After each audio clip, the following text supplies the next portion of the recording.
13h, 14h. Europe 1, 13h. 13h31 sur Europe 1, la suite d'Europe 1, 13h. Vous écoutez Céline Géraud et avec vous aujourd'hui pour décrypter l'actualité, Ophélie Roth, professeure de français et chroniqueuse, et l'écrivain Nathan Dever. Céline.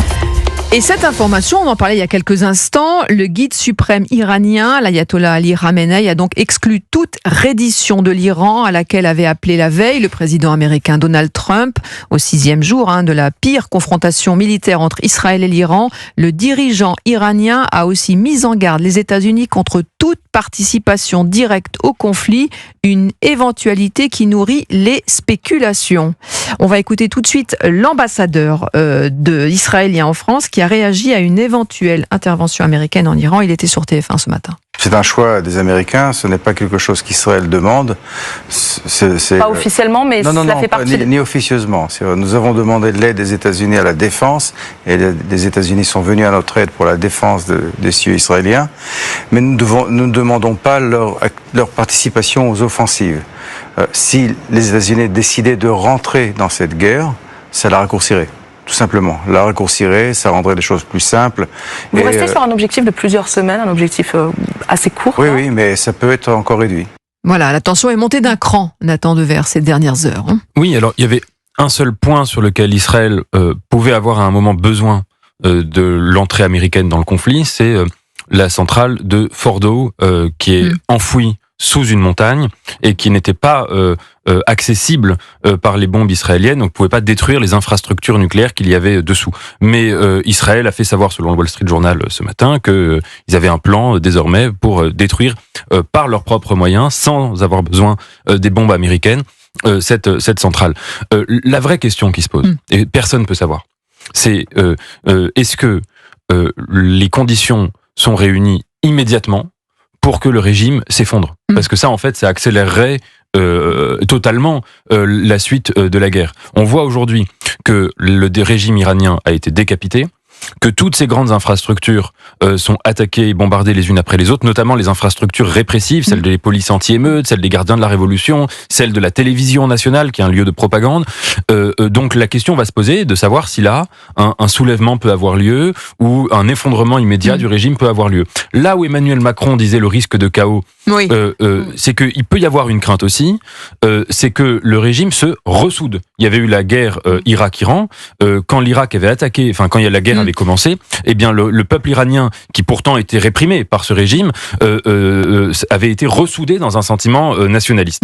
Mais évidemment, après, il faut saluer tous les jours le courage des Iraniens et surtout des Iraniennes qui, depuis la mort de Mahsa Amini, héroïquement se sont sacrifiés pour la liberté de leur peuple, et je crois quand même qu'il y a un désir très très fort chez une grande partie de la population iranienne de voir finir tomber avec ce régime maudit. Oui, je pense que c'est un régime qui, en effet, doit être honni par une très large partie de la population. Mais pour en revenir à ce que a dit l'ambassadeur, Joshua Zarka, voilà, je cherchais son nom. C'est un message qui, en effet, qui laisse supposer qu'Israël est étonnamment confiant. Enfin, il y a une sorte presque de, non pas du tout d'arrogance, mais de sérénité, comme si en effet, de dire, non, on n'a pas besoin, on ne demande pas l'aide américaine, c'est posé, c'est clarifié, on s'en sortira tout seul. Alors certes, ça permettra de réduire un petit peu le temps d'action si les États-Unis interviennent.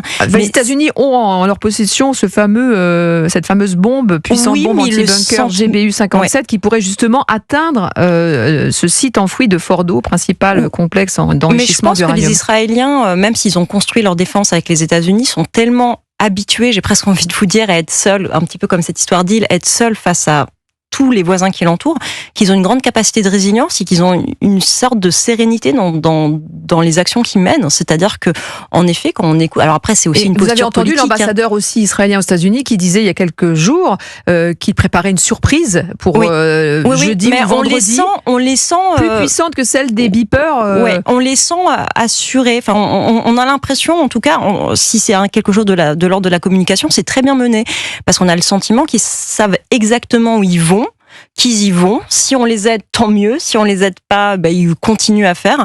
Et je pense que le peuple israélien, en tout cas, je ne sais pas si ça va ressouder le peuple iranien, le fait d'être agressé, mais ça peut ressouder le peuple israélien qui semble moins critique à l'endroit de Netanyahou sur cette dirait offensive. Que autant ce qui s'est passé, ce qui continue à se passer parfois à Gaza a fracturé une partie de la société israélienne qui n'est peut-être pas d'accord avec toutes les mesures employées par Netanyahou, mais en tout cas, ce qui est sûr, c'est que là, on les sent unis. À nouveau, c'est un peuple uni plus que jamais. Nathan Dever. Oui, parce je suis d'accord avec vous. Je pense qu'il y a une grande singularité en fait dans cette guerre et dans celle du Hezbollah. C'est qu'il y a un travail de renseignement qui a été fait, qui est inconcevable. Même dans les films d'espionnage avec le plus d'imagination, on peut pas imaginer ce que Israël a fait depuis en fait plus de 10 ans. Et c'est un travail en profondeur qui a été fait. Comme pour les beepers, justement. Comme pour les beepers, c'est pour ça que je comparais, c'est que dans les deux cas. En place, exactement. Et la doctrine militaire d'Israël avant le 7 octobre, les grandes guerres d'Israël, c'est des guerres qui sont courtes et qui sont des guerres où l'armée vient toujours après un travail de réflexion et de renseignement. C'est pour ça qu'au Liban et en Iran, où Netanyahou, depuis très très longtemps, disait que l'Iran c'était sa grande priorité, etc., les services de renseignement israéliens ont fait un travail hallucinant. Et c'est pour ça qu'à Gaza, la guerre, c'est une des raisons pour lesquelles la guerre a été très différente à Gaza, c'est qu'à Gaza, le travail de renseignement n'était pas fait.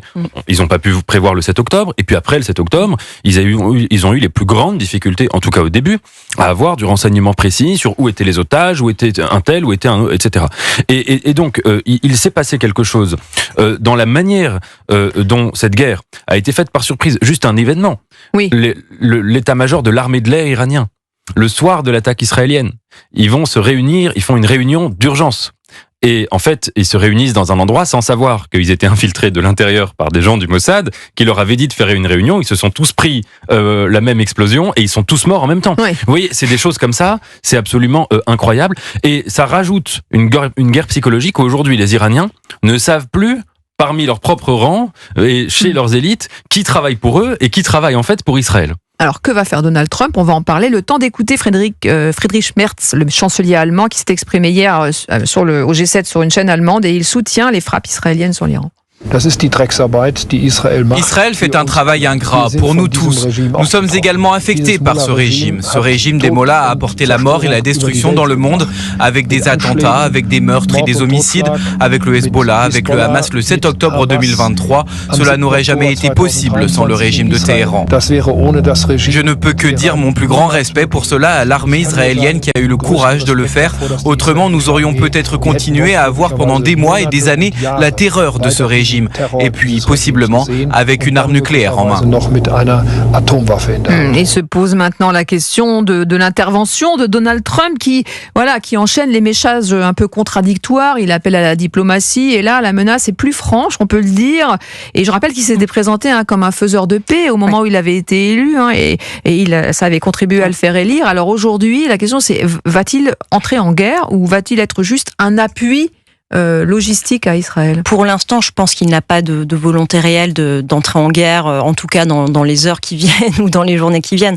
Mais c'est vrai que ce qu'il faut voir, c'est qu'au sein de son parti républicain, il y a une grosse fracture. C'est-à-dire qu'il y a d'une partie, d'un côté les tenants qui veulent rentrer dans le conflit, de l'autre on a ceux qui en effet lui rappellent que sa promesse était quand même d'être un faiseur de paix et non pas un faiseur de guerre.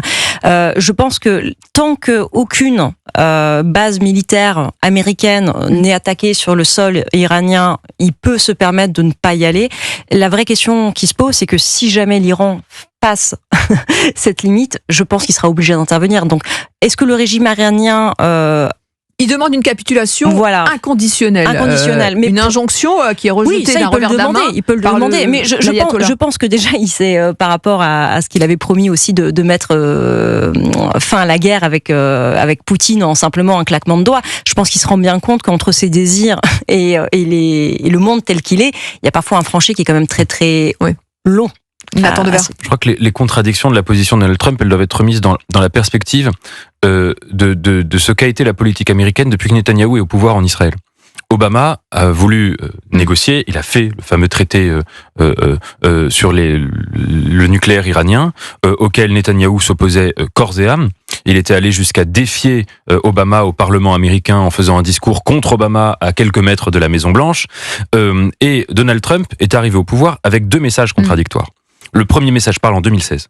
Un premier message qui était critiquer ces accords faits par Obama, qu'il a cassé, donc rediaboliser le régime iranien, et en même temps, un message extrêmement critique de la logique des néoconservateurs, c'est-à-dire de la logique du droit d'ingérence, c'est-à-dire de l'impérialisme américain consistant à dire nous allons défendre, faire tomber les dictatures sur la planète. Et au contraire, Donald Trump a toujours tenu une sorte de discours extrêmement isolationniste. Il y a eu des tensions entre lui et Netanyahou ces derniers temps. Mais n'est-il pas en train d'infléchir justement sa position ? C'est toute la question. C'est que d'un côté, il avait cette volonté de rediaboliser le régime iranien, et il a fini par, en un sens, avoir une convergence de vues avec Netanyahou. De l'autre, ce serait une sorte d'infraction au discours qui était le sien, qui était « moi, je ne veux pas faire de guerre, je suis isolationniste, America first, the art of the deal ». Donc, quoi qu'il fasse, Donald Trump devra sacrifier une partie de sa doctrine. Vous me direz, c'est pas très grave, parce que sa doctrine n'est pas très cohérente. Enfin, si vous voulez, elle est déjà tellement touffue à son image qu'il sera en effet contraint d'en sacrifier la moitié. Sur l'intervention justement d'Israël qui, vous le dites, voilà, ne réclame pas officiellement de l'aide, mais voilà, qui aurait besoin peut-être d'un coup de pouce, notamment pour militaires. Je pense qu'en effet, je pense qu'Israël serait, serait ravi en tout cas d'avoir un coup de pouce, voire même un énorme coup de pouce. Mais les Allemands, par exemple, on a entendu tiennent un discours. Finalement assez ferme que les Français n'osent pas dire. Non, mais encore une fois, c'est vrai que la parole de la France, elle est quand même de plus en plus étouffée. Donc Mais pourquoi ? Enfin, c'est-à-dire que là, c'est clair. Enfin, Friedrich Merz, il dit voilà, il soutient les frappes israéliennes sur l'Iran. Ouais. Mais parce que je pense que le président Macron n'a pas du tout le même rapport au Proche-Orient que le chancelier allemand. Et je pense qu'il y a une volonté un peu plus trouble de plaire à tout le monde. Je pense que cette volonté de plaire à tout le monde finit par l'acculer dans des marges où il n'est plus audible, tout simplement. On peut pas toujours prôner d'un côté ça, de l'autre ça, et espérer que les gens continuent à croire en votre parole. Je pense que à un moment, on est débouté finalement d'une certaine manière du jeu, mais il se limite tout seul dans cette position. Le problème, c'est qu'en effet, il y a tout un appareil diplomatique français qui derrière doit essayer, je pense, de raccrocher les wagons. Mais je pense que l'image de la France, ça fait bien longtemps qu'on dit des choses et on en dit tellement de contraires que ça n'a plus beaucoup de poids en fait. Allez, on reste ensemble. Je pense que le président Macron essaye de tenir un discours chiracien. C'est pas par la force qu'on fait tomber des dictatures. Je rappellerai juste une chose, c'est que avant cette guerre, c'est la vraie question qui se pose. Tous les services de renseignement occidentaux disaient la dictature iranienne aujourd'hui ne peut pas tomber par elle-même, et on le voit depuis Massa Amini. C'est toute la difficulté. Il soulève un vrai point, il soulève un vrai danger de chaos. Ça peut exister, mais d'un autre côté, cette dictature a montré depuis 46 ans qu'elle ne pouvait pas tomber uniquement de l'intérieur. 13h43, on reste ensemble. Dans quelques instants, on va parler de Bruno Retailleau qui lance ce matin sur Europe 1 une vaste campagne d'adhésion aux Républicains avec un slogan « La France des honnêtes gens ». On va en parler, à tout de suite. 13h14, vous écoutez Céline Giraud sur Europe 1.